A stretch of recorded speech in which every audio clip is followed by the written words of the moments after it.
আপু, আমার নাম সোনালী। এই ঘটনাটি ঘটেছিল আমার দূর সম্পর্কের এক আঙ্কেলের সাথে। তিনি একদিন রাত করে কাজ শেষে বাড়ি ফিরছিলেন। তার বাড়ি ফেরার রাস্তাটা মোটেও ভালো না, চারিপাশে বাঁশঝাড়ে ভরপুর। আর বাঁশঝাড়ে যে খারাপ কিছু থাকে তা হয়তো অনেকেই জানে। আঙ্কেল যেতে যেতে লক্ষ্য করলো কেউ যেন কান্না করছে।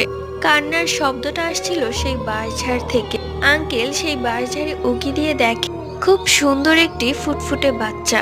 দেখে মনে হচ্ছে নতুন জন্ম নেওয়া বাচ্চা। আঙ্কেল ভাবে এত রাতে তাও আবার এই বাঁশঝাড়ের মাঝে এই বাচ্চাটা কে রেখে গেল। আঙ্কেল অত শত না ভেবে বাচ্চাটাকে কোলে তুলে নেয়। কিছু দূর যাওয়ার পর আঙ্কেল লক্ষ্য করে বাচ্চাটা তার মাথার উপর উঠে বসে আছে। আঙ্কেল ভাবতে থাকে এতটুকু বাচ্চা কিভাবে উপরে উঠলো। এরপর সেই বাচ্চাটা কেমন যেন শয়তানি হাসি দিতে থাকে। আঙ্কেলের যত শক্তি ছিল সেই বাচ্চাটাকে ছুঁড়ে মারে এবং আল্লাহর নাম নিয়ে দৌড়াতে দৌড়াতে বাড়ি এসে অজ্ঞান হয়ে যায়।